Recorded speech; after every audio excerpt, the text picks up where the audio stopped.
ਵਾਹਿਗੁਰੂ ਜੀ ਕਾ ਖਾਲਸਾ ਵਾਹਿਗੁਰੂ ਜੀ ਕੀ ਫਤਿਹ। Welcome back ਜੀ। ਤੇ ਹੁਣ ਅਸੀਂ ਚੱਲਦੇ ਹਾਂ ਅਗਲੇ ਗੱਲਾਂ ਬਾਤਾਂ ਵੱਲ। ਜੀ ਬਿਲਕੁਲ ਜੀ। ਤੇ ਹੁਣ ਤੁਸੀਂ ਜੀ ਕੁਐਸਚਨ ਪੁੱਛੋ।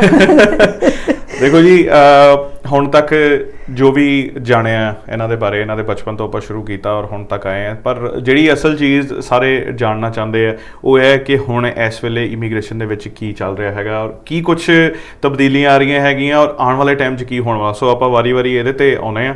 ਸੋ ਗੁਰਪਾਲ ਜੀ, ਇਸ ਵੇਲੇ ਜਿਹੜੀ ਕਰੰਟ ਕੰਡੀਸ਼ਨ ਹੈਗੀ ਆ ਉਹਦੇ ਵਿੱਚ ਇੰਡੀਆ ਤੋਂ ਜਿਹੜੀ ਇਮੀਗ੍ਰੇਸ਼ਨ ਹੋ ਰਹੀ ਹੈ, ਚਾਹੇ ਉਹ ਐਕੈਡੈਮਿਕ ਲੈਵਲ ਤੇ ਹੋ ਰਹੀ ਹੈ, ਚਾਹੇ ਉਹ ਮਾਈਗ੍ਰੇਸ਼ਨ ਦੇ ਲੈਵਲ ਤੇ ਹੋ ਰਹੀ ਹੈ, ਉਹ ਵੱਖ-ਵੱਖ ਹੋਰ ਕੰਟਰੀਜ਼ 'ਚ ਹੋ ਰਹੀ ਹੈ। ਆਸਟ੍ਰੇਲੀਆ ਹੋ ਗਿਆ, ਕੈਨੇਡਾ ਹੋ ਗਿਆ, UK ਦੇ ਵਿੱਚ ਇਸ ਵੇਲੇ ਜਿਹੜਾ ਉਹ ਕਰੇਜ਼ ਘਟਦਾ ਜਾ ਰਿਹਾ। ਕੀ ਇਸ ਵੇਲੇ ਹੈਗਾ ਕੋਈ ਐਸਾ ਰਾਹ ਵੀ ਲੋਕੀ ਜਿਹਦੇ ਤੋਂ ਅਨਅਵੇਅਰ ਹੋਣ, ਕੋਈ ਇਦਾਂ ਦੀ ਗੱਲ ਹੋਵੇ?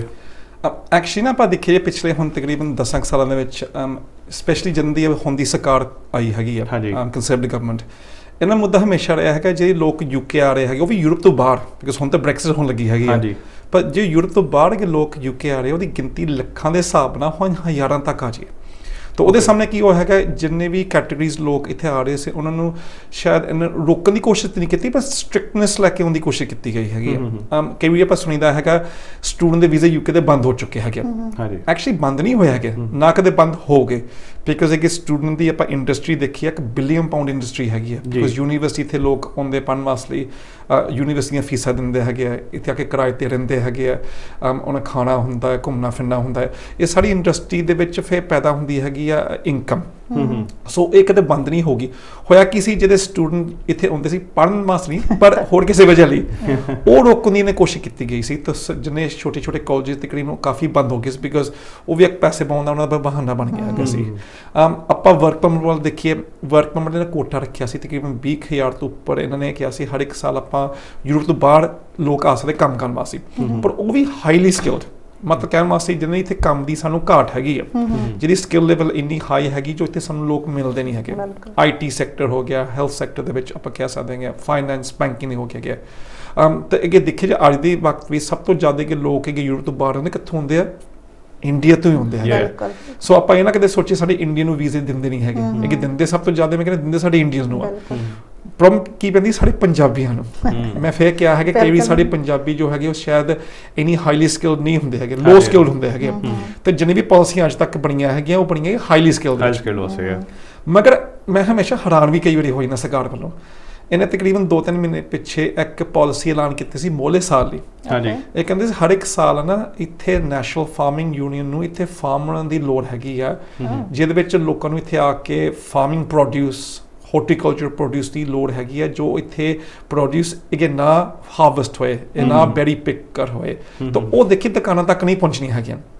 ਪਿੱਛੇ ਕੇ ਦੇਖੀਏ ਇਹ ਕੰਮ ਕਰਦੇ ਸੀ ਯੂਰਪੀਅਨਸ। ਇਨਫੈਕਟ ਇਹਨਾਂ ਦੀ ਇੱਕ ਪਾਲਿਸੀ ਵੀ ਹੁੰਦੀ ਸੀ ਸੀਜ਼ਨਲ ਐਗਰੀਕਲਚਰ ਵਰਕਰ ਸਕੀਮ, ਜਿਹਦੇ ਵਿੱਚ ਬਲਗੇਰੀਅਨਸ ਔਰ ਰੋਮੇਨੀਅਨਸ ਹੁੰਦੇ ਸੀ। ਤਕਰੀਬਨ 20,000 ਬੰਦਾ ਹਰ ਇੱਕ ਸਾਲ ਹੁੰਦਾ ਸੀ ਇੱਥੇ ਆ ਕੇ ਫਾਰਮਾਂ 'ਚ ਕੰਮ ਕਰਨ ਵਾਸਤੇ।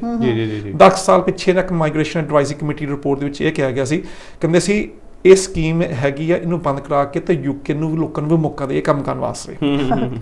ਉਹਨੂੰ ਕਰਤਾ ਤਾਂ ਬੰਦ। ਹੁਣ ਹੋਇਆ ਕਿ ਇੱਥੇ ਦੇ ਗੋਰੇ ਆਏ ਨਹੀਂ ਹੈਗੇ ਮੋੜੇ ਕੰਮ ਕਰਨ ਵਾਸਤੇ। ਰੌਲਾ ਕੀ ਪਿਆ ਹੈਗਾ, ਨੈਸ਼ਨਲ ਫਾਰਮਰਸ ਕਹਿੰਦੇ ਸਾਨੂੰ ਤਾਂ ਬੰਦੇ ਨਹੀਂ ਲੱਭਦੇ ਕੰਮ ਕਰਨ ਵਾਸਤੇ, ਸਾਨੂੰ ਹੁਣ ਬੰਦੇ ਦੀ ਲੋੜ ਹੈਗੀ ਆ। ਸੋ ਪਹਿਲੀ ਵਾਰੀ ਮੈਂ ਦੇਖਿਆ ਹੈਗਾ ਸਰਕਾਰ ਨੇ ਇੱਧਰ ਇੱਕ ਪਾਲਿਸੀ ਕੱਢੀ ਹੈਗੀ ਜੋ ਲੋ ਸਕਿਲਡ ਵਰਕਰਾਂ ਲਈ ਹੈਗੀ ਆ। ਹੁਣ ਇਸ਼ੂ ਇਹ ਬਣੀ ਹੈਗੀ, ਇਹਨੇ ਪਿੱਛੇ ਸੈਪਟੈਂਬਰ 'ਚ ਕੀਤਾ ਸੀ, ਕਹਿੰਦੇ ਆਪਾਂ ਤਕਰੀਬਨ ਇੱਕ ਪਾਇਲਟ ਸਕੀਮ ਸ਼ੁਰੂ ਕਰਨੀ ਹੈਗੀ 2500 ਬੰਦਿਆਂ ਲਈ ਮੋਲੇ ਅਪ੍ਰੈਲ ਤੋਂ ਵਿੱਚ 2 ਸਾਲਾਂ ਲਈ ਯੂਰਪ ਤੋਂ ਬਾਹਰ ਫਾਰਮਰਸ ਇੱਥੇ ਲੈ ਕੇ ਆ ਕੇ UK ਫਾਰਮਾਂ 'ਚ ਖੇਤੀ ਕਰਨ ਵਾਸਤੇ। ਹੁਣ ਰਿਪੋਰਟ ਦੇ ਵਿੱਚ ਨੇ ਇਹ ਵੀ ਕਿਹਾ ਸੀ, ਕਹਿੰਦੇ ਇਹਦੇ ਵਾਸਤੇ ਇਹਨੇ 2 ਪ੍ਰੋਵਾਈਡਰਸ ਮੋੜੇ ਕਰਨੇ ਹੈਗੇ ਜਿਹਨੂੰ ਇਹਨੇ ਜ਼ਿੰਮੇਵਾਰੀ ਦੇਣੀ ਹੈਗੀ ਆ, ਲੋਕਾਂ ਨੂੰ ਰਿਕਰੂਟ ਕਰਾ ਕੇ ਰੱਖ ਕੇ ਤੇ ਵਾਪਸ ਭੇਜਣ, ਉਹਨੇ ਜ਼ਿੰਮੇਵਾਰੀ ਬਣਨੀ ਹੈਗੀ। ਉਹ ਟੈਂਡਰ ਵੀ ਪੂਰਾ ਹੋ ਚੁੱਕਾ ਹੈਗਾ।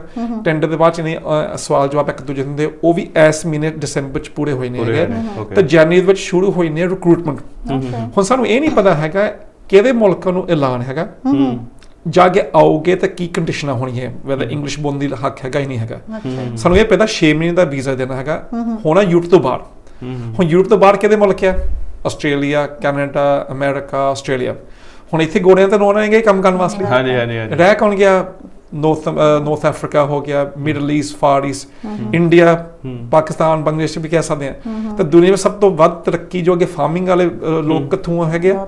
ਮੈਂ ਤਾਂ ਇੰਡੀਆ ਵੀ ਨਹੀਂ ਕਹਾਂ, ਮੈਂ ਕਹਾਂ ਆਪਣੇ ਪੰਜਾਬ ਕਿਹਾ ਜਾਂਦਾ ਸੀ ਵਾਸ ਅ ਫੂਡ ਬੋਲ ਆਫ ਇੰਡੀਆ ਹਨਾ। ਸੋ ਅੱਗੇ ਆਪਾਂ ਇਹੀ ਚੀਜ਼ ਮਨ 'ਚ ਦੇਖਿਆ, ਮੈਂ ਕਹਿੰਦਾ ਇੱਕ ਵਧੀਆ ਮੌਕਾ ਹੋਣਾ ਹੈਗਾ ਕਿ ਇੰਡੀਆ ਵਿੱਚ ਆ ਗਿਆ ਸਾਡੇ ਨੌਜਵਾਨ ਜੋ ਕਿ ਫਾਰਮਿੰਗ, ਖੇਤੀ, ਡੇਅਰੀ ਫਾਰਮ, ਟਰੈਕਟਰ ਦੇ ਰੂਪ ਵਿੱਚ ਜੋ ਐਗਰੀਕਲਚਰ ਰੂਪ 'ਚ ਕੰਮ ਕਰਦੇ ਇੱਥੋਂ ਆਉਣ ਵਾਸਤੇ। ਇਨਫੈਕਟ ਕਈ ਲੋਕ ਤਾਂ ਇਹ ਵੀ ਹੁਣ ਹੱਸਦੇ ਮੇਰੇ ਨਾਲ, ਕਹਿੰਦਾ ਕਿਰਪਾਲ ਜਿਹਦੇ ਨੌਜਵਾਨ ਸਾਡੇ ਪੰਜਾਬੀ ਗਏ ਇੰਡੀਆ 'ਚ ਨਹੀਂ ਵੀ ਖੇਤੀ ਕਰਦੇ, ਉਹ ਵੀ ਖੇਤੀ ਦੁਬਾਰਾ ਕਰਨਾ ਪਿਆ। ਸਾਡੇ ਬਿਲਡਰ ਜੋ ਹੈਗੇ ਸੀ ਸਿਰਫ ਇਹ ਦਿਖਾਉਣ ਵਾਸਤੇ ਖੇਤੀ ਕਰਦੇ, ਮਗਰ ਮੈਨੂੰ ਇਹ ਨਹੀਂ ਪਤਾ ਕਿ ਇਹ ਪਾਲਿਸੀ ਸਾਡੇ ਪੰਜਾਬੀ ਨੂੰ ਲਾਗੂ ਹੋਣੀ ਜਾਂ ਨਹੀਂ ਹੋਣੀ। ਮੇਰੀ ਪੂਰੀ ਉਮੀਦ ਹੈਗੀ ਹੈ। ਇਨਫੈਕਟ ਮੈਂ ਤੇ ਇਹ ਵੀ ਕਹੂੰਗਾ ਕਿ ਨਾ ਸਾਨੂੰ ਮੌਕਾ ਮਿਲੇ ਸਾਡੇ ਇੰਡੀਅਨਸ ਪੰਜਾਬੀ ਨੂੰ, ਬੜੀ ਬੇਇਨਸਾਫੀ ਹੋਣੀ ਹੈ। ਮਗਰ ਇਹ ਜੁੜ ਹੈਗਾ ਪਾਲਿਸੀਆਂ ਹੌਲੀ ਹੌਲੀ ਵਾਪਸ ਆ ਰਹੀਆਂ ਹੈਗੀਆਂ। ਸੋ ਉਮੀਦ ਹੈਗੀ ਹੈ ਕਿ ਤੁਸੀਂ ਗੱਲ ਕੀਤੀ ਕਿ ਸਾਡੇ ਇੰਡੀਅਨਸ ਲਈ ਜਾਂ ਸਪੈਸ਼ਲੀ ਪੰਜਾਬੀਆਂ ਲਈ ਆਉਣ ਦੇ ਸਮੇਂ 'ਚ ਕੀ ਹੋਗਾ, ਇਹੀ ਹੋਗਾ। 25 ਸ਼ੁਰੂ ਹੋਣੇ ਆ ਤਾਂ ਇਹ ਚੀਜ਼ ਅੱਗੇ ਵਧੀਆ ਸਕੀਮ ਸ਼ੁਰੂ ਹੋ ਗਈ ਤਾਂ ਉਹਦੇ ਸਮੇਂ ਵਿੱਚ ਇਹ ਵਧਦੀ ਹੋਊਗੀ। ਤੇ ਮੈਨੂੰ ਲੱਗਦਾ ਸਾਡੇ ਉਹ ਪੰਜਾਬੀ ਤਾਂ ਕਾਫੀ ਹਾਰਡ ਵਰਕਰ ਆ, ਗੋਰਿਆਂ ਨੂੰ ਵੀ ਪਤਾ, ਕਿਉਂਕਿ ਜਦੋਂ ਤੁਸੀਂ ਗੱਲ ਕਰਦੇ ਸੀ ਆਪਾਂ ਪਹਿਲਾਂ ਕਿ ਪਿਛਲੀਆਂ ਗੱਲਾਂ ਦੀ, ਜਿਹੜੇ ਸਾਡੇ ਬਜ਼ੁਰਗ ਸੀਗੇ ਉਹਨਾਂ ਨੇ ਕਿੰਨੀਆਂ ਹਾਰਡ ਵਰਕ ਕਰ ਕਰਕੇ, ਇੰਨਾ ਹੈਲਪ ਕਰ ਕਰਕੇ ਗੋਰੇ ਕਹਿੰਦੇ ਕਾਫੀ ਖੁਸ਼ ਹੁੰਦੇ ਸੀਗੇ। ਹਾਂਜੀ, ਤੇ ਮੈਂ ਤਾਂ ਇਹ ਵੀ ਕਹੂੰਗਾ ਜੋ ਇੱਥੇ ਦੇ ਫਾਰਮਰਸ, ਸਾਰੇ ਪੰਜਾਬੀ ਫਾਰਮਰਸ ਵੀ ਹੈਗੇ, ਉਹ ਵੀ ਮੈਨੂੰ ਕਹਿ ਚੁੱਕੇ, ਕਹਿੰਦੇ ਆਪਾਂ ਯੂਰਪੀਅਨ ਵੀ ਰੱਖ ਚੁੱਕੇ ਹੈਗੇ ਆ ਜਿਹਦੇ ਪੰਜਾਬੀ ਸਟੂਡੈਂਟਸ ਕੁੜੀਆਂ ਦੇ ਨਾਲ ਆ ਕੇ ਇੱਥੇ ਡਿਪੈਂਡੈਂਟ ਆਏ ਸੀ। ਕਹਿੰਦਾ ਸਾਨੂੰ ਅੱਜ ਦੀ ਵੀ ਵਕਤ ਸਭ ਤੋਂ ਮਿਹਨਤੀ ਇਹ ਫਾਰਮਰ ਦੇ ਰੂਪ ਚ ਲੇਬਰ ਮਿਲੀ ਆ, ਸਾਡੇ ਪੰਜਾਬੀ ਮਿਲੇ ਹੈਗੇ। ਸੋ ਇਹ ਮੈਂ ਸਿਰਫ ਮੈਂ ਨਹੀਂ ਕਹਿ ਰਿਹਾ ਹੈਗਾ, ਇੱਥੇ ਦੇ ਫਾਰਮਰਸ ਮੈਨੂੰ ਕਹਿ ਰਹੇ ਆ ਕੇ।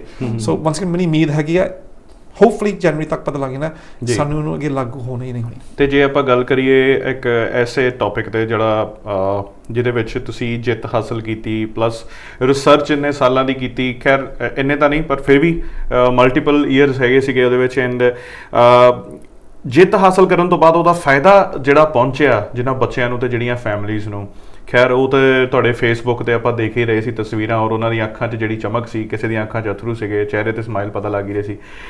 ਜਿਹੜਾ ਆਹ ਸਟੇਟਲੈਸ ਕੇਸ ਹੈਗਾ ਸੀ ਜਿਹਦੇ ਨਾਲ ਹਜ਼ਾਰਾਂ ਲੋਕਾਂ ਨੂੰ ਇਸ ਵੇਲੇ ਫਾਇਦਾ ਹੋਇਆ ਹੈਗਾ, ਉਹਦੇ ਬਾਰੇ ਦੱਸੋ। ਹੁਣ ਉਹ ਕਿਹੜੇ ਪੜਾਅ ਤੇ ਪਹੁੰਚ ਗਿਆ ਇਸ ਵੇਲੇ ਤੇ ਅੱਗੇ ਆਉਣ ਵਾਲਾ ਫਿਊਚਰ ਕੀ ਹੈਗਾ ਸਟੇਟਲੈਸ ਕੇਸਿਸ ਦਾ? ਮੈਂ ਪਹਿਲਾਂ ਤਾਂ ਸਟੇਟਲੈਸ ਦਾ ਲਫ਼ਜ਼ ਸਮਝਾਉਂਦਾ ਲੋਕਾਂ ਨੂੰ, ਬਿਕਾਜ਼ ਮੈਨੂੰ ਪਤਾ 2 ਸਾਲ ਪਿੱਛੇ ਜਦ ਮੈਂ ਪਹਿਲੀ ਵਾਰ ਇਹ ਲਫ਼ਜ਼ ਸਟੇਟਲੈਸ ਦਾ ਵਰਤਿਆ ਸੀ ਤਾਂ ਮੈਂ ਆਪਣੀ ਮਸ਼ਹੂਰੀਆਂ ਵੀ ਸ਼ੁਰੂ ਕੀਤੀਆਂ ਸੀ, ਕਾਫੀ ਨੈਗੇਟਿਵ ਰਿਸਪੌਂਸ ਆਇਆ ਸੀ। ਇਨਫੈਕਟ ਲੋਕ ਕਹਿੰਦੇ ਨਾ ਬੰਦਾ ਕੋਈ ਕਦਮ ਚੱਕਣ ਦੀ ਕੋਸ਼ਿਸ਼ ਕਰਦਾ ਪਹਿਲਾਂ ਖਿੱਚਦਾ ਪਿੱਛੇ ਨੂੰ, ਇਹ ਕੀ ਕਰਨ ਲੱਗ ਪਿਆ ਹੈਗਾ। ਤਾਂ ਉਸ ਵਕਤ ਮੈਂ ਮਸ਼ਹੂਰੀ ਹੀ ਦਿੱਤੀ ਸੀ, ਕਹਿਣ ਵਾਸਤੇ ਕਿ ਬੱਚੇ ਦਾ ਜਨਮ ਯੂਕੇ 'ਚ ਹੋਇਆ, ਇਹ 5 ਸਾਲ ਦੀ ਉਹਨੂੰ ਉਮਰ ਹੋ ਚੁੱਕੀ ਹੈਗੀ ਹੈ, ਤਾਂ ਅੱਜ ਤੱਕ ਉਹਨੂੰ ਇਹ ਇੰਡੀਅਨ ਪਾਸਪੋਰਟ ਨਹੀਂ ਮਿਲਿਆ ਹੈਗਾ, ਉਹਨੂੰ ਸ਼ਾਇਦ ਇੱਥੇ ਪੱਕੇ ਤੌਰ ਤੇ ਬ੍ਰਿਟਿਸ਼ ਪਾਸਪੋਰਟ ਦਾ ਹੱਕ ਹੈਗਾ। ਹੁਣ ਜਦ ਮੈਂ ਕਿਹਾ ਸੀ 5 ਸਾਲ ਦਾ ਰਸਤਾ ਆ, ਟੀਵੀ ਤੇ ਰੇਡੀਓ ਤੇ ਜਿੰਨੇ ਵੀ ਸਾਡੇ ਭਰਾ ਵਕੀਲ ਹੈਗੇ ਸਾਰੇ ਕਹਿੰਦੇ ਕਿਰਪਾਲ ਝੂਠ ਬੋਲਦਾ, 5 ਸਾਲ ਦਾ ਕੋਈ ਰਸਤਾ ਹੀ ਨਹੀਂ ਹੈਗਾ। ਤਾਂ ਮੈਂ ਜਦੋਂ ਸਮਝਾਉਣ ਦੀ ਕੋਸ਼ਿਸ਼ ਵੀ ਕੀਤੀ ਸੀ, ਮੈਂ ਕਿਹਾ ਇਮੀਗ੍ਰੇਸ਼ਨ ਦਾ ਲਫ਼ਜ਼ ਨਹੀਂ ਹੈਗਾ ਮੈਂ ਵਰਤਣ ਲੱਗਾ, ਇਹ ਬ੍ਰਿਟਿਸ਼ ਨੈਸ਼ਨੈਲਿਟੀ ਹੈ। ਇਹ ਜੋ ਕਾਨੂੰਨ ਜਿਹਦੇ ਬਾਰੇ ਮੈਂ ਗੱਲ ਕਰਦਾ ਇੱਕ 25 ਸਾਲ ਪੁਰਾਣਾ ਕਾਨੂੰਨ ਹੈ ਜਿਹਦੇ ਵਕਤ ਕਿਸੇ ਨੇ ਅੱਜ ਤੱਕ ਧਿਆਨ ਨਹੀਂ ਦਿੱਤਾ, ਆਪਾਂ ਇਹਨੂੰ ਦੇਖਣ ਦੀ ਕੋਸ਼ਿਸ਼ ਕਰੀਏ। ਤਾਂ ਉਸ ਵਕਤ ਜਦ ਮੈਂ ਸ਼ੁਰੂ ਕੀਤੀ, ਚਲੋ ਲੋਕਾਂ ਨੇ ਇਤਰਾਜ਼ ਵੀ ਕੀਤਾ, ਤਾਂ ਸਿਰਫ ਮੈਂ ਕਹੂੰਗਾ 25 ਫੈਮਿਲੀ ਸੀ ਜੋ ਮੁੜੇ ਆ ਕੇ ਕਹਿੰਦੇ ਕਿਰਪਾਲ ਸਾਡਾ ਕੇਸ ਤੁਸੀਂ ਲੈ ਕੇ ਜਾ ਸਕਦੇ। ਤਾਂ ਉਸ ਵਕਤ ਮੈਂ ਸਮਝਾਉਣ ਦੀ ਕੋਸ਼ਿਸ਼ ਵੀ ਕੀਤੀ ਸੀ, ਇਹ ਅੱਜ ਤੱਕ ਕਿਸੇ ਨੇ ਕੇਸ ਕੀਤਾ ਨਹੀਂ ਹੈਗਾ। ਕਾਨੂੰਨ ਪੁਰਾਣਾ, ਇਨਫੈਕਟ ਕਾਨੂੰਨ ਬਣਿਆ ਸੀ ਜਿਹਦੇ ਵਰਲਡ ਵਾਰ 2 ਦੇ ਬਾਅਦ ਜਿਹਦੇ ਫੈਮਲੀਆਂ ਬੱਚੇ ਡਿਸਪਲੇਸ ਹੋ ਜਾਂਦੇ ਸੀ, ਜਿਹਨਾਂ ਕੋਈ ਨਾਗਰਿਕਤੀ ਨੈਸ਼ਨੈਲਿਟੀ ਨਹੀਂ ਰਹਿ ਜਾਂਦੀ ਸੀ ਹੈਗੀ, ਉਹਨੂੰ ਸਟੇਟਲੈਸ ਕਿਹਾ ਜਾਂਦਾ ਸੀ। ਤਾਂ ਉਹ ਬੱਚੇ ਨੂੰ ਥੋੜੇ ਚਿਰ ਬਾਅਦ ਕਿ ਤੁਸੀਂ ਇੱਥੇ ਯੂਕੇ 'ਚ ਰਹਿੰਦੇ ਨੈਸ਼ਨੈਲਿਟੀ ਵੀ ਦੇਣ ਨੂੰ ਤਿਆਰ ਹੈਗੇ ਸੀ। ਮੈਂ ਇਹ ਕਿਹਾ ਸੀ ਦੇਖੋ ਇਹ ਆਪਾਂ ਇੰਡੀਅਨ ਦਾ ਕਾਨੂੰਨ ਦੇਖੀਏ, ਇਹ ਆਪਾਂ ਇੰਡੀਅਨ ਬੱਚੇ ਨੂੰ ਕੱਲ੍ਹ ਉਹ ਬ੍ਰਿਟਿਸ਼ ਪਾਸਪੋਰਟ ਅਪਲਾਈ ਕਰਨ ਦੀ ਕੋਸ਼ਿਸ਼ ਕਰੀਏ, ਉਹਦੇ ਮਾਪੇ ਓਵਰਸਟੇ ਹੋਏ ਹੈਗੇ, ਉਹਨੂੰ ਤਾਂ ਪਹਿਲਾਂ ਪਾਸਪੋਰਟ ਦਿੰਦੇ ਨਹੀਂ, ਕਹਿੰਦੇ ਪਹਿਲਾਂ ਤਾਂ ਮਾਪੇ ਦੇ ਪਹਿਲਾਂ ਕਾਗਜ਼ ਦਿਖਾਓ। ਸੋ ਅੱਗੇ ਆਪਾਂ ਉਹਨੂੰ ਕਾਗਜ਼ ਨਹੀਂ ਦਿਖਾ ਸਕਦੇ ਤਾਂ ਬੱਚੇ ਦਾ ਪਾਸਪੋਰਟ ਨਹੀਂ ਬਣਦਾ ਹੈਗਾ। ਬਿਲਕੁਲ ਠੀਕ ਗੱਲ। ਹੁਣ ਕਾਨੂੰਨੀ ਤੌਰ ਤੇ ਸਾਨੂੰ ਇੱਕ ਛੋਟਾ ਜਿਹਾ ਕਰਕਾ ਪਿਆ ਸੀ, ਇੰਡੀਅਨ ਸਿਟੀਜ਼ਨਸ਼ਿਪ ਐਕਟ ਦੇ ਨਾਲ ਇਹ ਕਹਿੰਦੇ ਸੀ ਬੱਚੇ ਦੀ ਰਜਿਸਟ੍ਰੇਸ਼ਨ ਪਹਿਲੇ ਸਾਲ 'ਚ ਹੋਣੀ ਚਾਹੀਦੀ ਹੈ। ਅੱਗੇ ਪਹਿਲੇ ਸਾਲ 'ਚ ਰਜਿਸਟ੍ਰੇਸ਼ਨ ਨਹੀਂ ਹੋਈ ਹੈਗੀ, ਅਗਲੇ 5 ਸਾਲਾਂ 'ਚ ਵੀ ਕਰਾ ਸਕਦੇ, ਪਰ ਤੁਹਾਨੂੰ ਇੰਡੀਆ ਦੇ ਵਿੱਚੋਂ ਪਰਮਿਸ਼ਨ ਲੈਣੀ ਪਊਗੀ, ਉੱਥੇ ਮਿਨਿਸਟਰੀ ਆਫ ਐਕਸਟਰਨਲ ਅਫੇਅਰਸ ਜੋ ਵੀ ਇਹਨਾਂ ਦੀ ਫਾਰਮੈਲਿਟੀ ਹੈਗੀ ਹੈ। ਤਾਂ ਮੈਂ ਜਦੋਂ ਕੋਸ਼ਿਸ਼ ਕੀਤੀ ਸੀ ਇੰਡੀਅਨ ਹਾਈ ਕਮਿਸ਼ਨ ਕਹਿਣ ਵਾਸਤੇ ਸਾਨੂੰ ਚਿੱਠੀ ਚਾਹੀਦੀ, ਕਹਿਣ ਵਾਸਤੇ ਬੱਚੇ ਦੀ ਰਜਿਸਟ੍ਰੇਸ਼ਨ ਨਹੀਂ ਹੋਈ ਹੈਗੀ, ਪਹਿਲਾਂ ਤਾਂ ਜਵਾਬ ਆਇਆ ਨਹੀਂ। ਫਿਰ ਕਾਉਂਸਲਰ ਸਰਵਿਸ ਨੂੰ ਚਿੱਠੀਆਂ ਵਾਰ-ਵਾਰ ਪਾਉਣ ਦੀ ਕੋਸ਼ਿਸ਼ ਕੀਤੀ, ਫਿਰ ਜਦੋਂ ਜਵਾਬ ਆਇਆ ਕਹਿੰਦੇ ਸਾਡਾ ਪ੍ਰੋਸੀਜਰ ਨਹੀਂ ਹੈਗਾ। ਫਿਰ ਕਦੇ ਚਿੱਠੀ ਇੱਕ ਆ ਵੀ ਜਾਂਦੀ ਸੀ, ਸਾਡੇ ਬੱਚੇ ਨੂੰ ਆਈ ਹੈਗੀ। ਫਿਰ ਜਦੋਂ ਫਿਰ ਮੈਂ ਐਪਲੀਕੇਸ਼ਨ ਦਰਜ ਕੀਤੀ ਹੋਮੋ ਸਾਹਮਣੇ, ਤਾਂ ਤਕਰੀਬਨ ਸਾਡੇ ਨਾ ਹੋ ਕੇ ਆਉਣੀ ਸੀ, ਸਾਹਮਣੇ ਨਾ ਹੋ ਗਈ। ਤਾਂ ਨਾ ਦਾ ਕਾਰਨ ਨਹੀਂ ਉਹਨੇ ਇਹ ਲਿਖਿਆ ਸੀ, ਕਹਿੰਦੇ ਸਾਡੇ ਕੋਲ ਕੋਈ ਪ੍ਰੂਫ ਨਹੀਂ ਹੈਗਾ ਬੱਚਾ ਸਟੇਟਲੈਸ ਆ ਜਿਹਦੀ ਰਜਿਸਟ੍ਰੇਸ਼ਨ ਨਹੀਂ ਹੋਈ। ਹਨ ਇਹ ਕੇਸ ਆਪਾਂ ਲੜਦੇ 28 ਫਰਵਰੀ ਪਿਛਲੇ ਸਾਲ ਜੱਜ ਓਕਲੈਂਡ ਦੇ ਸਾਹਮਣੇ ਆਪਾਂ ਪੇਸ਼ ਹੋ ਗਏ ਸੀ। ਤਾਂ ਉਹਦਾ ਫੈਸਲਾ ਉਹਨੂੰ ਇਹ ਡਿਸੀਜਨ ਕਰਨਾ ਸੀ ਇਹ ਬੱਚਾ ਸਟੇਟਲੈਸ ਹੈ ਜਾਂ ਨਹੀਂ ਹੈ। ਤਾਂ ਉਹਦੇ ਵਿੱਚ ਇੱਕ ਬੱਚੇ 'ਚ ਇੱਕ ਕੇਸ ਅੱਗੇ ਗਿਆ ਸੀ ਜੋ ਬੱਚੇ ਦਾ ਨਾਂ MK ਆ। ਤੇ ਅੱਜ ਦਾ ਬੱਚੇ ਦੇਖੇ ਸਟੇਟਲੈਸ ਨਾਂ MK ਦੇ ਨਾਮ ਮਸ਼ਹੂਰ ਆ। ਮੈਂ ਲੋਕਾਂ ਨੂੰ ਦੱਸਦਾ ਵਾਂ MK ਨਾਂ ਕੀ ਹੈ, ਮਨਮੀਤ ਕੌਰ ਆ ਜੋ ਬੱਚੀ ਦਾ ਨਾਂ ਸੀ। ਮਗਰ ਜੱਜ ਨੇ ਉਸ ਵਕਤ ਉਹਨੇ ਇਹ ਫੈਸਲਾ ਦਿੱਤਾ ਸੀ, ਕਹਿੰਦੇ ਹਾਂ ਮੈਨੂੰ ਪਤਾ ਕਈ ਵਾਰੀ ਇੰਡੀਅਨ ਹਾਈਕਮਾਨ ਚਿੱਠੀਆਂ ਨਹੀਂ ਦਿੰਦੇ, ਕਈ ਵਾਰੀ ਤੁਸੀਂ ਕੋਸ਼ਿਸ਼ ਵੀ ਕਰਦੇ ਹੈਗੇ, ਐਫੀਡੇਵਿਟ ਵੀ ਆਪਾਂ ਤਿਆਰ ਕਰਕੇ ਪੇਸ਼ ਕਰਦੇ ਹਾਂ, ਪਰ ਉਹਨੇ ਇਹ ਚੀਜ਼ ਕਹਿਤੀ ਸੀ ਜਿਹਦੇ ਬੱਚੇ ਦੀ ਰਜਿਸਟ੍ਰੇਸ਼ਨ ਜਾਂ ਜਿਹਦੀ ਬੱਚੇ ਨੂੰ ਨਾਗਰਿਕਤੀ ਨਹੀਂ ਮਿਲਦੀ UK ਦੇ ਵਿੱਚ, ਜਿਹਨੂੰ ਇੰਡੀਅਨ ਨੈਸ਼ਨੈਲਿਟੀ ਨਹੀਂ ਦਿੰਦੇ ਹੈਗੇ, ਰਜਿਸਟ੍ਰੇਸ਼ਨ ਨਹੀਂ ਹੁੰਦੇ ਹੈਗੇ ਆ, ਉਹ ਸਟੇਟਲੈਸ ਆ। ਤੇ ਕਿ UK ਦਾ ਕਾਨੂੰਨ ਕਹਿੰਦਾ ਕਿ ਬੱਚਾ ਸਟੇਟਲੈਸ 5 ਸਾਲ ਰਹਿੰਦਾ ਹੈਗਾ, ਫਿਰ ਹੋਮ ਆਫਿਸ ਨੂੰ ਹੱਕ ਹੈਗਾ ਅੰਡਰ ਦ ਬ੍ਰਿਟਿਸ਼ ਨੈਸ਼ਨੈਲਿਟੀ ਐਕਟ ਦੇ ਹੇਠ ਉਹਨੂੰ ਬ੍ਰਿਟਿਸ਼ ਪਾਸਪੋਰਟ ਦੇਣ ਨੂੰ। ਜੀ ਹੁਣ ਇਹਨਾਂ ਨਤੀਜਾ ਇੱਕ ਵਕੀਲ ਨੇ ਕਿਹਾ ਸੀ ਬਹੁਤ ਵੱਡਾ ਕਿਉਂ ਆ? ਕਿਉਂਕਿ ਕੱਲ ਨੂੰ ਕਿ ਬੱਚੇ ਨੂੰ ਬ੍ਰਿਟਿਸ਼ ਨੈਸ਼ਨੈਲਿਟੀ ਮਿਲ ਜਾਏ ਉਹਦੇ ਆਧਾਰ ਦੇ ਉੱਪਰ ਫਿਰ ਮਾਪੇ ਨੂੰ ਇੱਥੇ ਪੱਕੇ ਤੌਰ ਤੇ ਰਹਿਣ ਦਾ ਹੱਕ ਹੈਗਾ। ਤੇ ਅੱਗੇ ਅੱਜ ਦੇ ਵਕਤ ਤੇ ਆਪਾਂ ਮੈਂ ਤਾਂ ਹੁਣ ਹਜ਼ਾਰ ਨਹੀਂ ਮੈਂ ਕਹਿੰਦਾ ਲੱਖਾਂ ਦੇ ਹਿਸਾਬ ਨਾਲ ਜੋ ਕਿ ਸਿਰਫ ਪੰਜਾਬੀਜ਼ ਨਹੀਂ ਪੂਰੀ ਇੰਡੀਅਨਸ ਜੋ ਜਿਹਨੂੰ ਵੀਜ਼ੇ ਮਿਲ ਰਹੇ ਆ, ਜਿਹਨੂੰ ਆਪਾਂ ਕਈ ਵੀ ਮੈਂ ਗੱਲਾਂ ਕਰਦੇ ਲੋਕਾਂ ਨੂੰ ਕੰਮ ਕਰਨ ਦੀ ਪਰਮਿਸ਼ਨ ਮਿਲ ਪਈ ਹੈਗੀ ਆ, ਜਿਹੜੇ ਸਾਡੇ ਬਿਜ਼ਨਸਮੈਨ ਹੈਗੇ ਕਹਿੰਦੇ ਸਾਡੇ ਹੁਣ ਲੇਬਰ ਹੌਲੀ ਆ ਰਹੀ ਵਾਪਸ, ਸ਼ਾਇਦ ਉਹ ਬੱਚਿਆਂ ਦੇ ਖਾਤਰ ਆ ਰਹੀ। ਇਨਫੈਕਟ ਉਹ ਬੱਚਿਆਂ ਦੇ ਖਾਤਰ ਨਹੀਂ, ਮੈਂ ਕਹਾਂ ਉਹ MK ਦੇ ਵਜ੍ਹਾ ਲਈ ਅੱਜ ਦੇ ਵਕਤ ਬੱਚੇ ਵੀ ਪੱਕੇ ਹੋ ਰਹੇ ਹੈਗੇ ਆ, ਮਾਪੇ ਵੀ ਪੱਕੇ ਹੋ ਰਹੇ ਆ, ਲੋਕਾਂ ਨੂੰ ਜਿਹਨੂੰ ਉਮੀਦ ਨਹੀਂ ਸੀ ਵਾਪਸ ਜਾਣ ਵਾਸਤੇ ਪੈਦਾ ਹੋ ਗਈਆਂ। ਇਨਫੈਕਟ ਸਟੋਰੀਆਂ ਭੈਣ ਜੀ ਮੈਂ ਬਹੁਤ ਸੁਣਦਾ, ਕਈ ਨੂੰ 18 ਸਾਲ 20 ਸਾਲ। ਮੈਨੂੰ ਅੱਜ ਵੀ ਚੇਤਾ ਇੱਕ ਵਾਰੀ ਇੱਕ ਭੈਣ ਜੀ ਗੁਜਰਾਤੀ ਸੀ ਤਾਂ ਉਹ ਦਫ਼ਤਰ ਆ ਕੇ ਰੋਣ ਲੱਗ ਪਈ, ਕਹਿੰਦੀ ਮੇਰੇ ਹਸਬੈਂਡ ਨੂੰ 16 ਸਾਲ ਹੋਏ ਹੈਗੇ ਆ, ਉਹਨੇ ਆਪਣੀ ਬੇਟੀ ਨਹੀਂ ਦੇਖੀ ਹੈਗੀ। ਇੱਕ ਪੰਜਾਬੀ ਸਾਡੀ ਭੈਣ ਆਈ ਹੈ ਨਾ ਅੰਦਰ, ਤੇ ਉਹਨੇ ਜੱਫੀ ਪਾ ਲਈ, ਕਹਿੰਦੀ ਫਿਕਰ ਨਾ ਕਰ ਮੇਰੇ ਹਸਬੈਂਡ ਨੂੰ 20 ਸਾਲ ਹੋ ਗਏ।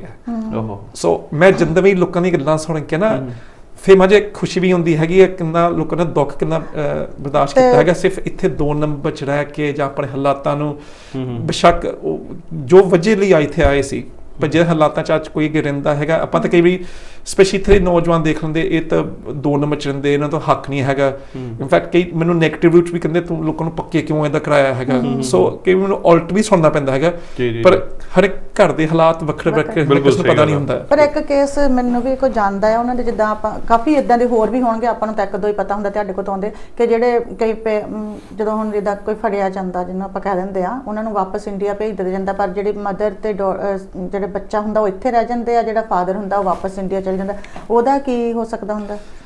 ਪ੍ਰੋਬਲਮ ਬੰਦੀ ਕਿ ਕੋਈ ਵੀ ਬੰਦਾ ਗਿਆ ਇੰਡੀਆ 'ਚ ਆਪਣੇ ਹਸਬੈਂਡ ਵਾਈਫ ਨੂੰ ਕਿ ਸੱਦਣਾ ਚਾਹੁੰਦਾ ਹੈਗਾ, ਬਿਕਾਜ਼ ਹੈ ਤਾਂ ਕਿ ਦੇਖੀ ਹਸਬੈਂਡ ਵਾਈਫ ਦਾ ਕੇਸ ਹੈਗਾ ਜੀ, ਪਾਰਟਨਰ ਇੱਥੇ UK 'ਚ ਪੱਕਾ ਹੋਊਗਾ ਤਾਂ ਹੀ ਵਾਪਸ ਸੱਦ ਸਕਦਾ ਹੈਗਾ। ਤੇ ਕਿ ਆਪਾਂ ਹੁਣ ਮੈਰਿਜ ਦੀ ਗੱਲ ਕਰਦੇ ਹੈਗੇ, ਫਿਰ 18,600 ਪੌਂਡ ਆਮਦਨ ਵੀ ਦਿਖਾਉਣੀ ਪੈਂਦੀ ਹੈ, ਤਾਂ 18,600 ਪੌਂਡ ਆਮਦਨ ਹਰ ਇੱਕ ਬੰਦਾ ਨਹੀਂ ਦਿਖਾ ਸਕਦਾ ਹੈਗਾ। ਹਾਂ ਠੀਕ ਹੈ, ਐਕਸੈਪਸ਼ਨਸ ਹੈਗੇ ਆ, ਕਿਸੇ ਕੋਲ ਡਿਸੇਬਿਲਿਟੀ, ਕਿਸੇ ਕੋਲ PIP ਹੈਗਾ ਆ, ਸੋ ਉਹਨੂੰ 18,600 ਪੌਂਡ ਆਮਦਨ ਦਿਖਾਉਣ ਦੀ ਲੋੜ ਨਹੀਂ ਹੈਗੀ। ਕੋਈ ਯੂਰਪੀਅਨ ਹੈਗਾ ਉਹਨੂੰ ਵੀ ਕਾਨੂੰਨ ਲਾਗੂ ਨਹੀਂ ਹੈਗਾ ਕਿ ਆਪਾਂ ਪੈਸੇ ਦਿਖਾਉਣ ਦੀ ਲੋੜ ਹੈਗੀ ਜਾਂ ਇੰਨੇ ਪੈਸੇ ਦਿਖਾਉਣ ਦੀ ਲੋੜ ਹੈਗੀ ਆ। ਪਰ ਮਜਬੂਰੀਆਂ ਹਰ ਇੱਕ ਦੀਆਂ ਅਲੱਗ-ਅਲੱਗ ਹੁੰਦੀਆਂ ਹੈਗੀਆਂ, ਤੰਗੀ ਹਰ ਇੱਕ ਨੇ ਅਲੱਗ-ਅਲੱਗ ਕੱਟੀ ਹੁੰਦੀ ਹੈਗੀ ਆ। ਮੈਂ ਹਮੇਸ਼ਾ ਕਹਿੰਦਾ ਨਾ ਜਦ ਤੱਕ ਬੱਚੇ ਦੇ ਕੇਸਿਸ ਅੱਜ ਵੀ ਮੈਂ ਲੜਦਾ ਹੈਗਾ, ਬਿਕਾਜ਼ ਹੁਣ 7 ਸਾਲ ਦਾ ਵੀ ਕਾਨੂੰਨ ਹੈਗਾ ਤੇ 5 ਸਾਲ ਦਾ ਵੀ ਹੈਗਾ। ਇਹ ਨਤੀਜਾ ਜਾਂ ਗਲਤੀ ਜੋ ਮਾਪੇ ਦੀ ਹੈਗੀ ਆ, ਬਿਕਾਜ਼ ਦੇਖੀ ਜੇ ਹੈ ਤਾਂ ਮਾਪੇ ਗਲਤ ਸੀ, ਤੇ ਜੱਜ ਨੇ ਵੀ ਕਿਹਾ ਸੀ ਜਦੋਂ ਆਪਾਂ ਹਾਈ ਕੋਰਟ 'ਚ ਗਏ ਸੀ, ਮਦਰ ਫਾਦਰ ਇੱਥੇ ਕੱਚੇ ਰਹਿ ਕੇ ਕੰਮ ਕਰਦੇ ਰਹੇ ਹੈਗੇ ਆ, 2 ਨੰਬਰ 'ਚ ਕਮਾ ਕੇ ਸ਼ਾਇਦ ਆਪਣੇ ਪਿੱਛੇ ਵੀ ਵਾਪਸ ਭੇਜੇ ਹੈਗੇ ਆ, ਉਹ ਤਾਂ ਗੈਰ ਕਾਨੂੰਨੀ ਆ, ਉਹਨੂੰ ਤਾਂ ਹੱਕ ਕੋਈ ਮਿਲਣਾ ਨਹੀਂ ਚਾਹੀਦਾ। ਪਰ ਮਾਪੇ ਦੀ ਗਲਤੀ ਆਪਾਂ ਬੱਚੇ ਤੇ ਨਹੀਂ ਕੱਟ ਸਕਦੇ ਹੈਗੇ।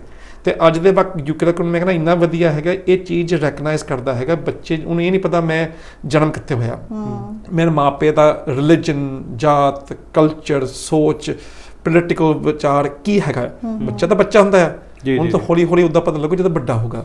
ਪਰ ਹਾਂ ਖੁਸ਼ੀ ਬਹੁਤ ਹੁੰਦੀ ਅੱਜ ਦੇ ਵਕਤ ਲੋਕਾਂ ਤੋਂ ਸੁਣਨਾ, ਸਪੈਸ਼ਲੀ ਵਕੀਲਾਂ ਤੋਂ ਸੁਣਨਾ ਸੀ ਉਹੀ ਕੇਸ ਜੋ ਮੇਰੇ 2 ਸਾਲ ਪਿੱਛੇ ਨਹੀਂ ਮੰਨਦੇ ਸੀ ਹੁਣ ਅਪਣਾਉਣ ਲੱਗ ਪਏ ਹੈਗੇ। ਪਰ ਕਈ ਹਜੇ ਤੱਕ ਵੀ ਗਲਤਫਹਿਮੀ ਦੇ ਵਿੱਚ ਹੈਗੇ ਆ ਕਿ ਜਦੋਂ 2 ਸਾਲ ਦਾ ਬੱਚਾ ਹੋ ਗਿਆ, 3 ਸਾਲ ਦਾ ਬੱਚਾ ਹੋ ਗਿਆ, ਉਹਨਾਂ ਨੇ ਵੀ ਪੱਕੇ ਹੋ ਜਾਣਾ ਆ, ਉਹਦਾ ਵੀ ਕੇਸ ਖੁੱਲੇ ਹੋਏ ਆ। ਭੈਣ ਜੀ ਮੈਨੂੰ ਉਹੀ ਤਾਂ ਹੈਰਾਨਗੀ ਹੈਗੀ ਹੈ, ਜਦੋਂ ਮੈਂ 2 ਸਾਲ ਪਿੱਛੇ ਕਿਹਾ ਸੀ ਕਿ 5 ਸਾਲ ਦਾ ਕਾਨੂੰਨ, ਪਰ ਉਹ ਲੋਕਾਂ ਨੇ ਮੰਨਿਆ, ਹੁਣ ਤਾਂ ਲੋਕ 2 ਸਾਲ 3 ਸਾਲ ਦੇ ਵੀ ਅਪਣਾਉਣ ਲੱਗ ਪਏ ਹੈਗੇ ਆ। ਐਕਚੁਅਲੀ ਕਾਨੂੰਨ ਇੱਕ ਵਕੀਲ ਦੇ ਰੂਪ ਤੇ ਭੈਣ ਜੀ ਮੇਰਾ ਇੱਕ ਫਰਜ਼ ਬਣਦਾ ਕਾਨੂੰਨ ਤਾਂ ਬਣਿਆ ਹੈਗਾ, ਪਰ ਕਈ ਵਾਰ ਆਪਾਂ ਨੂੰ ਚੈਲੰਜ ਵੀ ਕਰ ਸਕਦੇ ਹਾਂ ਜੀ।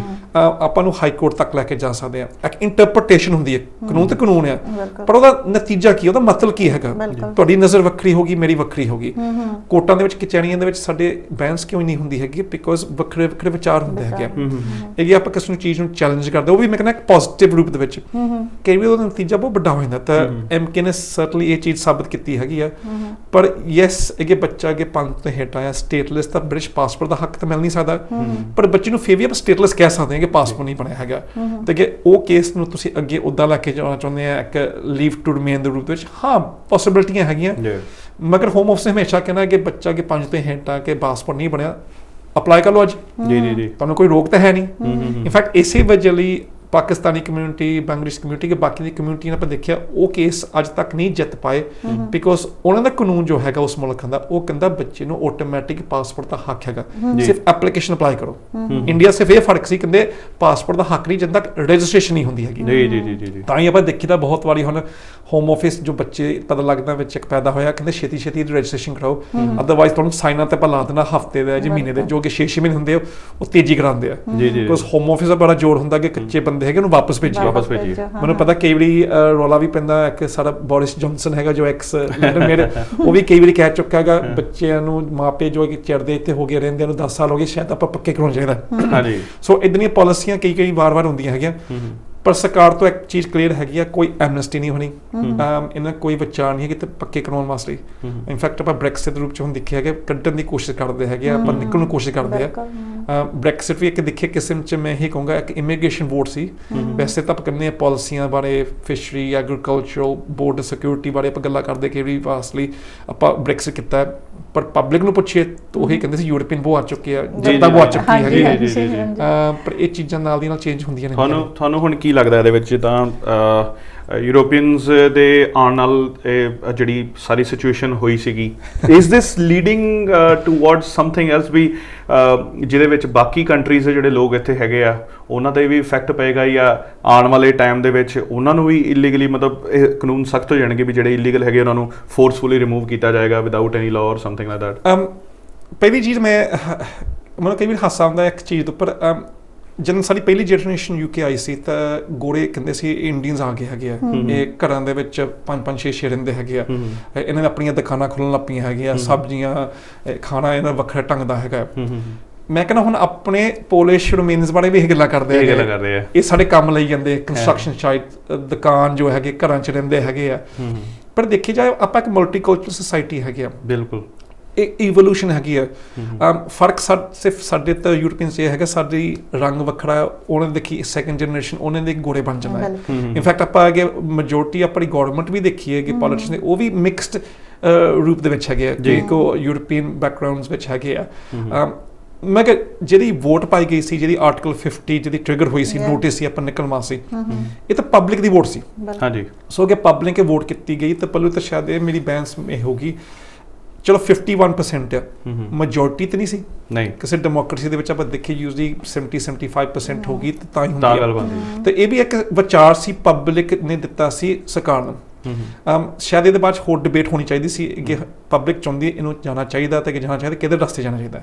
ਚਲੋ ਜੋ ਮਰਜ਼ੀ ਹੋਏ, ਟਰੀਸਾ ਮੇ ਨੇ ਬਾਅਦ 'ਚ ਨੋਟਿਸ ਦੇ ਦਿੱਤਾ ਸੀ ਤੇ ਕਿ ਨੋਟਿਸ ਦੇ ਦਿੱਤਾ ਤਾਂ ਹੁਣ ਆਪਾਂ 29 ਮਾਰਚ 11 ਵਜੇ ਆਪਾਂ ਅਫੀਸ਼ੀਅਲੀ ਆਪਾਂ ਯੂਰਪ 'ਚ ਜੁਦੇ ਹੋ ਜਾਣਾ ਹੈਗਾ। ਜੀ ਜੀ, ਰੌਲਾ ਜੋ ਹੁਣ ਪੈ ਰਿਹਾ ਹੈਗਾ ਅੱਜ ਦੇ ਵਕਤ ਆਪਾਂ ਜੋ ਵਾਰ-ਵਾਰ ਸੁਣਦੇ ਹੈਗੇ ਆ, ਨਿਕਲਣ ਦੇ ਬਾਅਦ 'ਚ ਜਿਹੜੀ ਵਿਡਰੋਅਲ ਐਗਰੀਮੈਂਟ ਹੈਗੀ ਆ, ਜਿਹਦੇ ਆਪਾਂ ਡਿਵੋਰਸ ਆ, ਸੈਪਰੇਸ਼ਨ ਕਹਿੰਦੇ ਹੈਗੇ ਆ, ਉਹਦੇ ਕੀ ਕ੍ਰਾਈਟੇਰੀਆ ਹੈਗੇ ਆ? ਹੁਣ ਜਿਹਦੀ ਤੁਸੀਂ ਗੱਲ ਕੀਤੀ ਹੈਗੀ ਆ, ਜੋ ਯੂਰਪੀਅਨਸ ਇੱਥੇ ਆਲਰੇਡੀ ਰਹਿੰਦੇ ਹੈਗੇ ਆ, ਉਹਨਾਂ ਦਾ ਕੀ ਹੱਕ ਹੋਊਗਾ?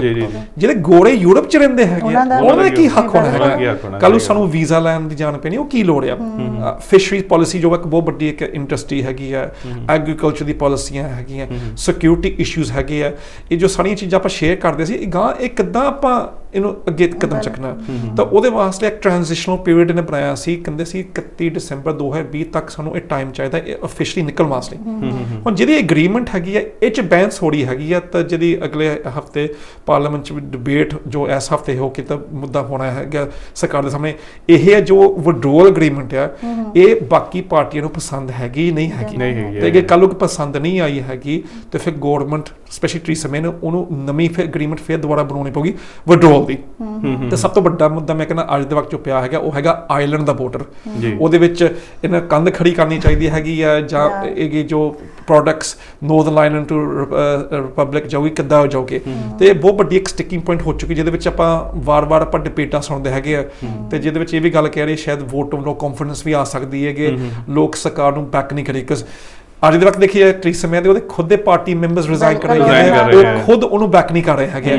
ਤਾਂ ਆਪਾਂ ਇਸ ਹਫਤੇ ਇਹ ਵੀ ਸੁਣਿਆ ਹੈਗਾ ਪਹਿਲੀ ਵਾਰੀ ਕੰਟੈਂਪਟ ਆਫ ਪਾਰਲੀਮੈਂਟ ਹੋਈ ਹੈ ਜਿਹਦੇ ਵਿੱਚ ਐਡਵਾਈਸ ਜੋ ਮਿਲੀ ਸੀ ਟਰੀਸਾ ਮੇ ਨੂੰ, ਜੋ ਲੀਗਲ ਓਪੀਨੀਅਨ ਮਿਲੀ ਸੀ, ਉਹ ਕਹਿੰਦੇ ਸੀ ਇਹ ਪਬਲਿਸ਼ ਕਰਨੀ ਚਾਹੀਦੀ ਸੀ, ਸਾਨੂੰ ਪਤਾ ਹੋਣਾ ਸੀ ਸਰਕਾਰ ਕਿਹਦੇ ਬੇਸ ਦੇ ਉੱਪਰ ਕਦਮ ਚੱਕ ਰਹੀ ਹੈਗੀ ਹੈ।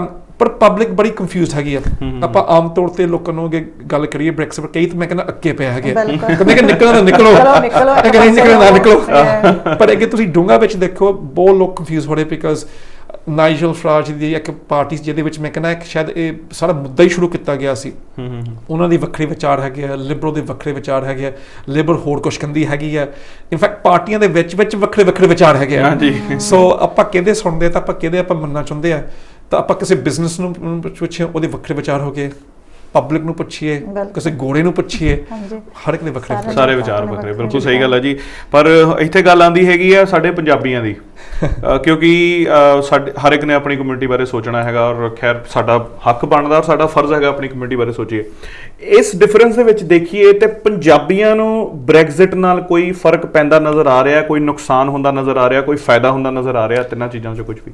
ਅੱਗੇ ਆਪਾਂ ਪੰਜਾਬੀਆਂ ਦੀ ਗੱਲ ਕਰੀਏ ਜੋ ਪੰਜਾਬ 'ਚ ਬੈਠੇ ਆ, ਹਾਂਜੀ, ਮੈਂ ਤਾਂ ਇਹ ਕਹੂੰਗਾ ਉਹ ਪੰਜਾਬੀਆਂ ਨੂੰ ਤਾਂ ਬਾਕੀ ਸਾਰੇ ਦੁਨੀਆ ਦੇ ਵਿੱਚ ਬੰਦੇ ਇੱਕ ਹੀ ਪਲੇਟਫਾਰਮ 'ਚ ਆ ਗਏ, ਬਿਕਾਜ਼ ਪਹਿਲਾਂ ਤਾਂ ਮੁੱਦਾ ਹੁੰਦਾ ਸੀ ਜੋ ਪਹਿਲ ਦਿੱਤੀ ਗਈ ਸੀ ਯੂਰੋਪੀਅਨਸ ਨੂੰ। ਹਾਂਜੀ, ਹੁਣ ਤਾਂ ਯੂਰੋਪੀਅਨ ਨੂੰ ਵੀ ਉਹੀ ਵੀਜ਼ਾ ਲੈਣਾ ਪਊਗਾ ਜਿਹੜਾ ਪੰਜਾਬੀ ਨੂੰ ਲੈਣਾ, ਬੇਸ਼ੱਕ ਉਹ ਵਰਕ ਪਰਮਿਟ ਆ, ਸਟੂਡੈਂਟ ਆ ਜਾਂ ਵਿਜ਼ਟਰ ਵੀਜ਼ਾ ਹੈਗਾ ਆ, ਲੈਵਲ ਅਪ ਹੋ ਗਿਆ ਹੈ, ਸੋ ਬਰਾਬਰ ਹੋ ਗਿਆ। ਜਾਂ ਤੁਸੀਂ ਉਹਨੂੰ ਪੁੰਜੇ ਕਹਿ ਲਓ ਜਾਂ ਉੱਪਰ ਆ ਗਿਆ, ਇਹ ਤਾਂ ਥੋੜੇ ਸੋਚਣ ਦੀ ਵਿਚਾਰ ਹੈਗੇ ਆ। ਯੂਕੇ ਵਾਲਾ ਕੀ ਦੇਖੀਏ, ਚਲੋ ਸਾਨੂੰ ਵੀ ਫਰਕ ਪੈਣਾ ਕਿ ਜਿੰਨੇ ਵੀ ਪੰਜਾਬੀਆਂ ਦੇ ਅੱਜ ਲਾਲ ਪਾਸਪੋਰਟ ਆ, 2019 ਦੇ ਵਿੱਚ ਉਹਨੂੰ ਨੀਲਾ ਪਾਸਪੋਰਟ ਲੈਣਾ ਪੈਣਾ। ਤਾਂ ਇੱਥੇ ਵੀ ਇੱਕ ਬੜਾ ਹਾਸਾ ਆਉਂਦਾ ਹੈਗਾ, ਬਿਕਾਜ਼ ਇਹ ਦੇਖਿਆ ਜੇ ਨੀਲਾ ਪਾਸਪੋਰਟ ਜੋ ਪਹਿਲੇ ਵੀ ਦੇਖੀ ਬ੍ਰਿਟਿਸ਼ ਦਾ ਨੀਲਾ ਪਾਸਪੋਰਟ ਹੁੰਦਾ ਸੀ, ਉਹਦਾ ਟੈਂਡਰ ਜੋ ਗਿਆ ਹੈਗਾ ਜੋ ਉਹ ਬਣਾਉਣ ਵਾਸਤੇ, ਉਹ ਵੀ ਇੱਕ ਫ੍ਰੈਂਚ ਕੰਪਨੀ ਨੂੰ ਗਈ ਹੈਗੀ ਆ ਜਿਹਨੂੰ ਬਣਾਉਣ ਵਾਸਤੇ। ਤਾਂ ਟੈਂਡਰ ਪ੍ਰੋਸੈਸ ਵਿੱਚ ਇਹ ਕਿ ਅਸੀਂ ਕਹਿੰਦੇ 150 ਮਿਲੀਅਨ ਪਾਉਂਡ ਬਚਾਅ ਹੋਣਾ ਸਰਕਾਰ ਨੂੰ ਗਿਆ, ਉਹ ਕਰਦੇ ਹੈਗੇ ਆ। ਸੋ ਕੀ ਵੀ ਬੰਦਾ ਆਪ ਕੰਫਿਊਜ਼ ਹੋ ਜਾਂਦਾ ਹੋਰ ਕੀ ਰਿਹਾ ਹੈਗਾ। ਆਪਾਂ ਨਿੱਕ ਨੂੰ ਵੀ ਫਿਰਦੇ ਹੈਗੇ ਆ, ਉਹ ਕਹਿੰਦੇ ਆ ਕਹਿੰਦੇ made you want made in Britain ਪਰ ਹੈਗਾ ਮੇਡ ਇਨ ਚਾਈਨਾ, ਹੈ। ਸੋ ਇਹ ਚੀਜ਼ਾਂ ਹਲੇ ਵੀ ਡਮਾਡੋਲ ਹੈਗੀਆਂ, ਪਰ ਅੱਗੇ ਪੰਜਾਬੀ ਨੂੰ ਹੋਰ ਕੀ ਅਸਰ ਪਊਗਾ? ਚਲੋ ਇੱਕ ਤਾਂ ਹਰ ਇੱਕ ਚੀਜ਼ ਬਰਾਬਰ ਹੋਊਗੀ। ਆਪਾਂ ਪਬਲਿਕ ਦੇ ਰੂਪ 'ਚ ਦੇਖੀਏ, ਆਪਾਂ ਘਰ ਦੇ ਵਿੱਚ ਬੈਠੇ ਸ਼ਾਇਦ ਸਾਨੂੰ ਕੋਈ ਫਰਕ ਨਹੀਂ ਪੈਣਾ ਹੈਗਾ। ਪੌਂਡ ਵੀਕ ਹੋਣ ਲੱਗ ਪਿਆ, ਲੇਕਿਨ ਪੌਂਡ ਵੀਕ ਹੋਣ ਦੇ ਨਾਲ ਇਹ ਹੈਗਾ ਆਪਾਂ ਜੋ ਹੁਣ ਪਈਆ ਇੰਡੀਆ ਜਾਂਦੇ ਹੈਗੇ, ਆਪਾਂ ਕਹਿ ਸਕਦੇ ਉਹ ਵੱਧ ਘੱਟ ਹੋਣ ਲੱਗ ਪਿਆ। ਆਪਾਂ ਅਮਰੀਕਾ ਯੂਰਪ ਜਾ ਕੇ ਅੱਗੇ ਘੁੰਮਣਾ ਫਿਰਨਾ, ਬਿਕਾਜ਼ ਯੂਰੋ ਦਾ ਭਾਅ ਵੱਖਰਾ ਹੋ ਗਿਆ, ਡਾਲਰ ਦਾ ਭਾਅ ਵੱਖਰਾ ਹੋ ਗਿਆ। ਜਿਹਦੇ ਬਿਜ਼ਨਸ ਲੋਕ ਕਰਦੇ ਹੈਗੇ ਪੰਜਾਬੀਆਂ ਨੂੰ ਪ੍ਰੋਡਕਟਸ ਹੈਗੇ ਖਰੀਦਣੇ ਹੈਗੇ ਆ, ਉਹ ਰੋ ਮਟੀਰੀਅਲਸ ਆ, ਸ਼ਾਇਦ ਉਹ ਖਰਚਾ ਵੱਜੂਗਾ। ਸੋ ਇੱਥੇ ਚੀਜ਼ ਜੋ ਉਹਨਾਂ ਨੇ ਬਣਾਉਣੀ ਹੈਗੀ ਉਹ ਵਧਣ ਲੱਗ ਪਈ, ਅੱਗੇ ਵਧਣ ਲੱਗ ਪਈ, ਸ਼ਾਇਦ ਉਹਨੇ ਕੰਪੈਟੀਬਿਲਿਟੀ ਵਿਕੇ ਨਾ। ਪਰ ਇਹ ਮੋਰ ਬਿਜ਼ਨਸ ਰੂਪ 'ਚ ਹੋ ਗਏ, ਆਮ ਬੰਦੇ ਨੂੰ ਸ਼ਾਇਦ ਅਸਰ। ਇਨਫੈਕਟ ਮੈਂ ਤੇ ਇਹ ਵੀ ਕਹਿੰਦਾ ਬ੍ਰੈਕਸਿਟ ਹੋ ਗਿਆ, ਲੋਕ ਕਹਿੰਦੇ 29 ਮਾਰਚ ਨੂੰ ਹੋਣਾ।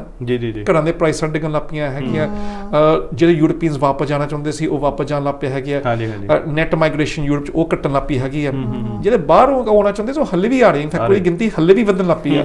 ਸ਼ਾਇਦ ਸਾਰੇ ਪੰਜਾਬੀਜ਼ ਨਹੀਂ ਆ ਰਹੇ ਜਿੰਨੇ ਇੰਡੀਅਨਸ ਆ ਰਹੇ ਆ, ਪਰ ਹਲੇ ਆ ਰਹੇ ਆ। ਮੈਨੂੰ ਤਾਂ ਲੱਗਦਾ ਕਿ ਉਹ ਕਹਿੰਦਾ ਕਿ ਛੇ ਤੇ ਅਸੀਂ ਚੱਲ ਜਾਈਏ ਤੇ ਇਧਰੋਂ ਸਾਡੇ ਜਿਹੜੇ ਲੋਕੀ ਉਹ ਕਹਿੰਦੇ ਛੇ ਤੇ ਅਸੀਂ ਸਾਰਾ ਯੂਰਪ ਘੁੰਮ ਲਈਏ, ਕਿਉਂਕਿ ਫੇਰ ਤਾਂ ਵੀਜ਼ੇ ਦੀ ਪ੍ਰੋਬਲਮ ਆ ਜਾਣੀ। ਕੰਮ ਦੀ ਘਾਟ ਯੂਰਪ ਇਹ ਮੈਂ ਕਹਿ ਸਕਦਾ ਹੈਗਾ, ਸ਼ਾਰਟੇਜ ਆਫ ਲੇਬਰ ਜੁੜ ਹੋਣੀ ਹੈਗੀ, ਬਹੁਤ ਸਕਿਲਡ ਐਂਡ ਅਨਸਕਿਲਡ। ਸੋ ਇਹ ਕੋਈ ਵੀ ਸਰਕਾਰ ਕਿੱਦਾਂ ਟੈਕ ਕਰਦੀ ਦੇਖਣ ਵਾਲਾ ਸਮਾਂ ਹੈਗਾ। ਪਰ ਅੱਗੇ ਕੋਈ ਯੂਕੇ ਆਊਗਾ, ਪਹਿਲੀ ਚੀਜ਼ ਤਾਂ ਹੈਗੀ ਇੰਗਲਿਸ਼ ਆਉਣੀ ਚਾਹੀਦੀ ਹੈਗੀ।